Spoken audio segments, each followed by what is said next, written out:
Veja como é fácil ser membro apoiador do meu canal no YouTube, canal Marco Antônio Villa.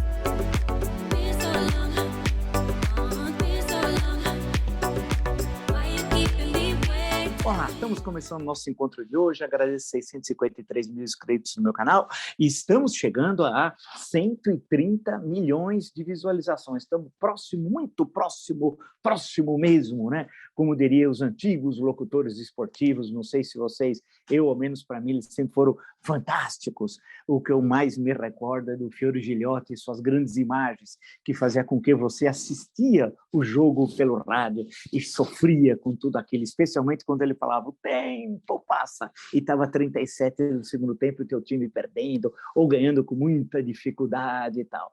Então, eu queria só agradecer a todos vocês, né, aos milhares de inscritos. Nós estamos chegando a 130 milhões de visualizações, e isso, claro, devo a vocês e o interesse que vocês têm pelas discussões que nós colocamos aqui no canal. Ou seja, se você gosta do canal, do conteúdo, das lives, das entrevistas, da perspectiva que nós temos, analítica, crítica, propositiva, indica o canal a uma amiga, uma amiga. É muito fácil, o canal do YouTube, Marco Antônio Villa, dica para ativar o sininho com suas notificações, coloca like no que vocês gostarem e utilize, como vocês muito bem fazem, a página dos comentários, né? E olha, quando eu passo pela... nem todo dia dá, mas... E também são centenas, milhares de comentários em alguns vídeos, né?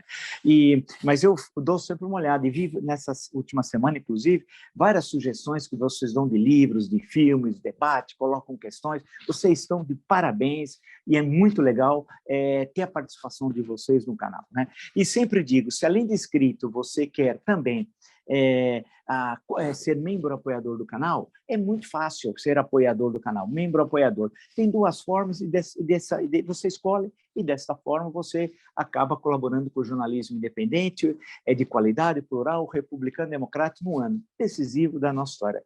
Tem duas formas, é rápido, vocês conseguem escolher o que vocês optam para a melhor forma para vocês, tá? O que vocês acham mais adequado. Bem, vamos lá então, que temos aí muita coisa a tratar. Lembro também, desculpe, é tanta coisa, estava esquecendo, vocês podem me seguir no Twitter pelo Villa Marco Villa, no Instagram, @MarcoAntônioVillaOficial, na plataforma de cursos, temos 3 cursos, www.cursodovilla.com.br, e quando dá tempo, porque a loucura é tão grande, mas no TikTok, no Marco Antônio Villa Oficial, porque eu também estou participando de congresso de história, fazendo um monte de leituras, tudo ao mesmo tempo, então nem sempre a gente consegue atualizar o TikTok, mas daqui a pouco, com mais calma, conseguiremos, tá bom? O grande assunto, claro, continua sendo Ucrânia. A gente não acha isso uma bobagem, ao contrário daquele senhor que é concessionário de rádio e TV e construiu um império no Paraná, que falou que tudo isso é bobagem. Para ele, não é bobagem explorar o povo pobre e miserável com aqueles programas que em qualquer país sério não teria na TV. Né? Não teria na TV, aquela exploração da miséria, aquelas coisas grotescas de baixíssimo nível. Mas para quem é humano, para quem tem perspectiva de civilização, entende o significado histórico no calor da hora, né, todos nós estamos horrorizados com o que a Rússia está fazendo na Ucrânia. Esse senhor, se fosse em 1939, ele estaria com Hitler na invasão da Polônia no 1º de setembro. Falar, pô, vocês aí olhando a Polônia, que importância tem? Deixa para lá, né? São esse tipo de caterva. Por isso que eles são nazifascistas bolsonaristas. Mas se encaixa, são oportunistas, medíocres, ressentidos e trabalham com a miséria, eles precisam da miséria do povo.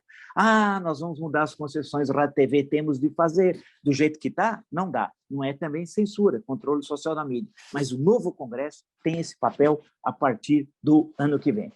Acontece tanta coisa, né? Mas eu queria só primeiro olhar umas questões aqui para depois ver a questão mais geral. Folha de São Paulo, policiais voltam a protestar para pressionar Zema é o governador. É tão inexpressivo que a gente precisa explicar. Saber que já teve Magalhães Pinto, Tancredo Neves, Milton Campos, agora tem Zema. Haja decadência! Não é só de lá, não, é do Brasil. Policiais voltam a protestar para pressionar Zema por reajuste em Minas Gerais. Justiça proibiu manifestantes de invadir e acampar em frente aos prédios. Ou seja, policiais, militares, civis e agentes prisionais voltaram a fazer uma manifestação e apontam até a greve, o que é absolutamente ilegal. E isso é um instrumento político, né? E o Bolsonaro, o espírito do Bolsonaro, da quadrilha bolsonarista, da crime bolsonarista que está por trás. E se isso se espalhar, como já ocorreu em outros momentos da história recente, veja o caso trágico do Ceará e os dois tiros, o negócio que tomou o Cid Gomes, é um negócio inacreditável. Veja o que já ocorreu na Bahia. Portanto, é um cenário desenhado pelos criminosos nazifascistas bolsonaristas. A questão da PM, ele continua com aquela história de minhas Forças Armadas, as minhas PMs, né? Tem todas aquelas armas que ele espalhou por aí, né? E de forma absolutamente irresponsável, e também teve encontro com supostos líderes evangélicos. Quando eu falo supostos líderes evangélicos, é que é inacreditável. Ele disse que vai fazer o que eles mandarem. Espera um pouquinho, você aqui até agora você não revogou a Constituição. Eu sei que você tem ódio à Constituição, como um bom nazifascista. Mas espera, você vai fazer que os supostos líderes, olha agora, grifado suposto, vão propor para você, quer dizer, ele diz que está a serviço dos supostos dos líderes evangélicos. E quem estava lá? O Mala! O Mala não fala nada da Ucrânia. Não, o Mala quer saber disso. Não é bobo, o Mala. Paga imposto não, né, Mala? Você é demais, grande Mala. Mas aqui foi um encontro ridículo no Palácio do Planalto, um prédio público, né? Ele disse que se emocionou muito, chorou com as várias discursos, porque são discursos, não é no campo religioso e tal. E aí teve momentos assim patéticos. Ele diz um senhor aqui que eu nunca ouvi falar na minha vida, um suposto líder evangélico, se dirigiu ao Bolsonaro e falou: este homem, Deus o levantou e nós estamos aqui para sustentá-lo em orações. Não, foi o demônio que o levantou. O demônio. Não foi Deus, não ponha Deus nisso. Foi o Asmodeu, né, que o levantou. Bem, e aí outros falaram, aí fiquei vendo aqui, encontrei até o Agenor, eu adoro o Agenor. O Agenor é apóstolo e a mulher é bispa, porque é sempre assim, né? O Agenor se vestia com saco de estopa para mostrar que era pobre nos cultos, e depois tirou uma foto numa Ferrari. Grande Agenor, grande, adoro o Agenor. E o Agenor diz o seguinte: estamos travando uma guerra tão grande como esta que está acontecendo agora. Não é simplesmente a esquerda contra a direita, é o céu contra o inferno. Opa, eu adorei. Grande Agenor, grande Agenor. Quer dizer, ele acha que quem quer? Você é o inferno, né? E o povo brasileiro democrático, do lado da civilização, é o céu, né? Então, é o céu contra o inferno. Então, veja, é uma caterva. É uma caterva, né? Nós temos, e uma das razões da crise que nós vivemos é essa caterva ter um poder que ela não poderia ter, inclusive constitucional. Não é ser contra qualquer religião, hipótese nenhuma, porque isso também não está na Constituição. E o nosso caminho, né, aqui sempre é a Constituição. Esse aqui é o nosso norte, né? Agora, o que é isso? Essa gentalha, como diria a doutora Florinda, essa gentalha. E ele vai dizer que governa para a gentalha. Não, meu caro, você não leu a Constituição. Eu sei que você é vagabundo, professor. Desculpe o vagabundo, eu sei que não é elegante, mas é vagabundo, porque eu chamo mandrião, da forma mais elegante. O grande mandrião, né? E aquela turma toda, um bando de mandrião, devia dar uma enxada. O Mala deveria receber, eu tenho meu troféu para o Mala, que é uma enxada de ouro. E ele um dia vai trabalhar, carpir um terreno, sabe? Vai lá em Canudos, Nordeste da Bahia, você não sabe o calor que é lá. 40 graus na sombra, normalmente, quando está frio. 40 graus. Vai lá carpir um terreno e receber R$10 pelo trabalho. Aí um dia na vida você vai trabalhar, né? E não viver da golpe. Né, Mala? Grande Mala. Sobre a Ucrânia, nada. Sobre a tragédia que ele está assistindo, nada. Né? E aí não pode invocar que os ucranianos não são homens de Deus, porque são cristãos, porque para ele divide entre cristãos e não cristãos. Esses podem professar qualquer rito religioso, mas não são homens de Deus, só os de cá. Mas eles estão do lado de cá, mas o Mala oportunisticamente esqueceu. Mas tem de lembrar que essa caterva continua por aí. Agora, a questão que nós estamos assistindo, central, claro, é o mundo inteiro, é o significado disso, porque nós devemos ter um gabinete de crise. Não temos gabinete de crise, porque ele, em vez de fazer uma reunião e preparar o Brasil para o pós-24 de fevereiro, o 24 de fevereiro foi uma ruptura, uma cessura na história, né? Que nós sempre falamos. Agora eu já vi uns repetirem aí, e eu gosto quando eles traduzem os artigos. O cara acabou de escrever, pô, nós já falamos isso aqui antes, né? Nós tivemos 1945, 1989, final da Segunda Guerra, queda do Muro de Berlim, depois queda do Muro de Berlim, a 24 de fevereiro, a invasão da Ucrânia, e agora vivemos uma terceira etapa, tendo como ponto inicial 1945, entenda-se. Ou seja, ninguém sabe o que vai acontecer. Em termos econômicos, vocês estão acompanhando, há uma absoluta desorganização econômica internacional, não só no comércio, nas finanças. Meu Deus, né? Isso para não entrar na questão diplomática, militar e etc. Então, o ano de 22 é um ano explosivo, explosivo. E ele deveria estar focado nisso. O criminoso Bolsonaro, não. Ele passou o carnaval, né? Ficou 8 dias vagabundeando, é um vagabundo, né? Acompanhado de vários vagabundos, todos pagos por nós, registros, e no nosso papel esse é sustentar a quadrilha Orcrim Bolsonaro e sua caterva, né? E a crise está se intensificando. Então, vamos só observar o que está hoje, as últimas notícias que nós tivemos da Ucrânia, que são notícias terríveis e tal. Agora ele está insistindo, estamos completando 2 semanas, hein? 2 semanas, olha como o tempo está indo rápido, rápido nesse processo histórico. Agora o Putin diz que não quer derrubar o Zelensky, porque qual era o que ele tinha dito? Alterar a Constituição ucraniana, Donbass, que é as regiões separatistas, estaria na Constituição como russas, claro que elas podem inicialmente ser repúblicas supostamente independentes, depois elas vão pedir incorporação à Rússia, é isso, todo mundo já sabe. Né? 2, reconhecer a incorporação da Crimeia, que foi em 2014, na Constituição, pela Rússia, evidente. Né? 3, ter neutralidade na Constituição, um estatuto de neutralidade. 4, não fazer parte da OTAN, da União Europeia, de nada. São coisas diferentes, insisto. OTAN é uma organização militar. União Europeia, não. É outra coisa.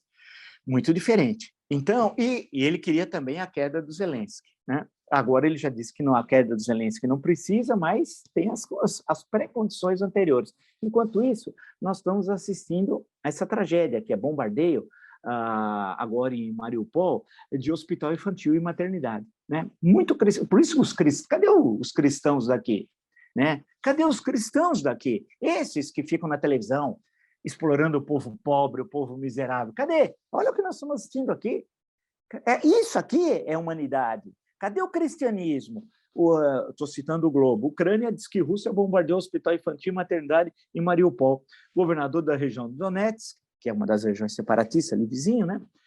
Afirma que haveria ao menos 17 adultos que ficaram feridos, incluindo mulheres em trabalho de parto e funcionários. Não se tem, até esse momento que nós estamos conversando aqui, as notícias sobre o número exato de mortos e efetivamente mais dados sobre essa tragédia. E teremos cada vez mais tragédias, infelizmente. Isso, evidentemente, eu não estou dizendo com nenhuma satisfação, ao contrário, com muita dor, mas esse é o cenário. Agora, o presidente da Ucrânia está colocado contra a parede, o Zelensky, e agora ele pede conversação direta com Putin e diz que está disposto a fazer certas concessões, e vai ter que fazer. Sabe por quê? Porque estão isolados, sozinhos.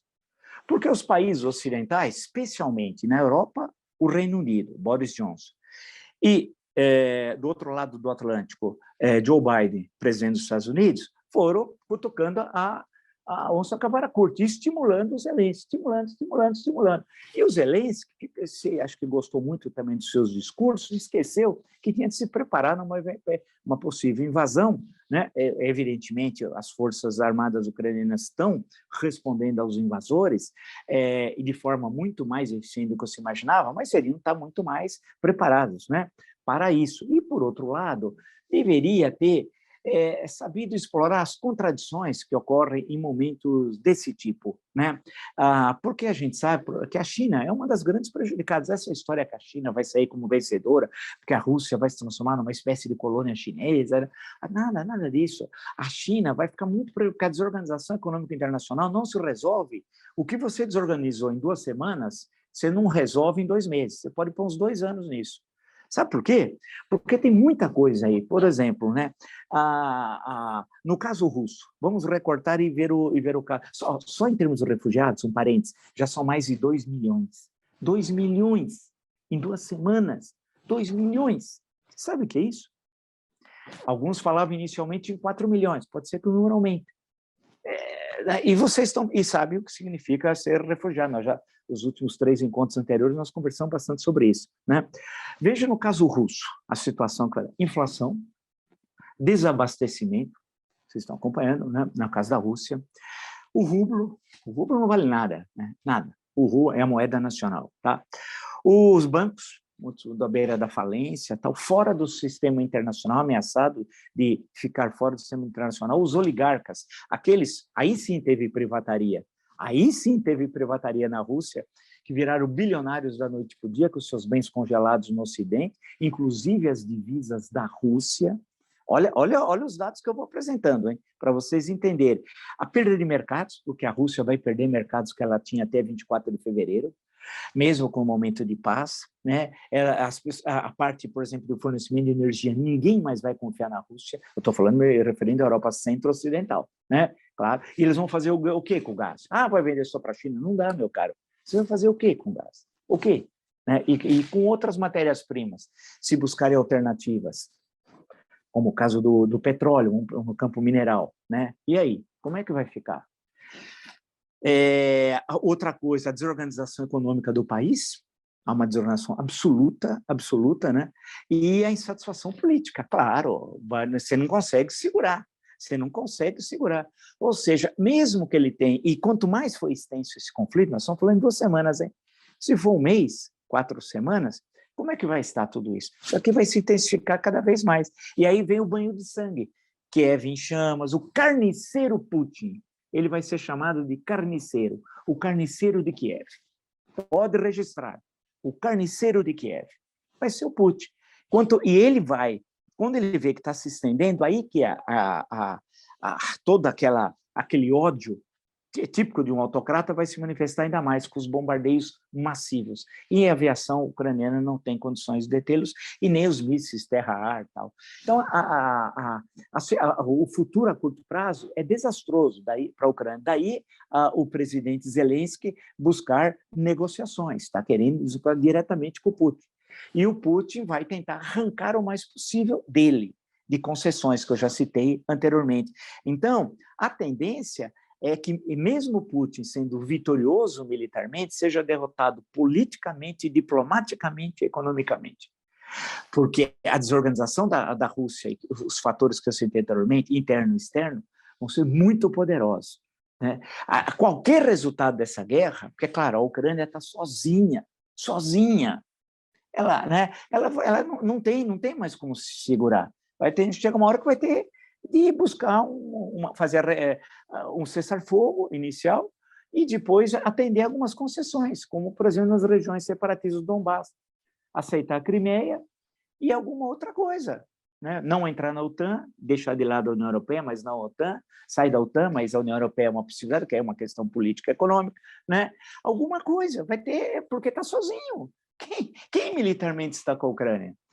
Aí você vai me falar assim, mas é o Bolsonaro. Opa, boa, o Bolsonaro continua o mesmo. Ele lembra que ele visitou a Rússia, ficou solidário ao Putin e proibiu que na Ucrânia a embaixada brasileira avisasse os brasileiros que estavam numa situação de guerra. Proibiu o criminoso. Isso tem que ser dito, porque eles fabricam fake news e tem as rádios e TVs para espalhar as mentiras. Lembra que eu disse no início? Temos de rever tudo isso, e vai ser revisto. É condição sine qua non para o Brasil, sine qua non. Com isso que está aqui, não dá. Né? Então, ele proibiu o embaixador. E o embaixador postou uma vez no Facebook, foi notícia aqui, não acessei o Facebook do Elemento, mostrando uma dose de uísque, dizendo assim, nada como uma dose de uísque no final do dia. Pô, enquanto isso, os brasileiros estavam ao Deus dará. Aos Deus, e passaram tudo, estão passando o que nós já assistimos e ouvimos. Né? Mas porque o Bolsonaro proibiu, proibiu que fosse dado o alerta aos brasileiros para que se retirasse da Ucrânia, que haveria a possibilidade de guerra. O criminoso é um sujeito tão baixo, tão covarde, e como um bom nazifascista bolsonarista é cruel e covarde, que ele, lembra quando ele divulgou e reforçou o que os seus criminosos tinham espalhado nas redes sociais, de que, olha, as tropas tinham se retirado da fronteira. Não esqueçam disso. Ele diz, coincidência ou não, eu fui lá, as tropas foram retiradas, coincidência ou não. E aí, esses supostos pastores, que a maior parte não é pastor de nada, né? A não ser de dinheiro e da exploração do povo miserável, pobre, né? Porque não tem Estado, porque se nesses locais pobres da periferia tivesse escola pública que funcionasse bem e que gerasse um futuro melhor, tivesse postos de saúde, tivesse água e esgoto, regularização fundiária das terras, das casas, né? Tivesse a segurança pública, né? Uma estrutura de saúde, um SUS ali permanentemente acompanhando, com médicos de família. Você acha que teria Agenor? Você acha que teria Edir Macedo? Teria nada. Né? O Mala, você acha que teria o Mala? Nada. Não, as pessoas teriam o Estado. Evidentemente que elas poderiam ter a sua escolha espiritual, mas não é a escolha do desespero, e que leva ao coronelismo eleitoral, inclusive violando o que determina a Constituição. Violando, é um crime. Alguém chegar e falar, o meu rebanho vai votar não sei quem. Isso é crime contra a Constituição, né? Mas não tem Estado. Então, o que eu queria mostrar para vocês, o Bolsonaro se aliou com o carniceiro de Kiev, o carniceiro da Ucrânia, o Putin. E ele é tão responsável como ele. Apoiou, falou, estou solidário. E aí eles espalharam que Deus e o Bolsonaro é que tinham retirado as tropas. Vocês lembram? Foi agora. Vai ter um pouco tempo. Todos nós nos lembramos. Só que agora a gente está vendo que é guerra real. Que não é aquelas brincadeiras que eles tiram foto fazendo assim, sabe?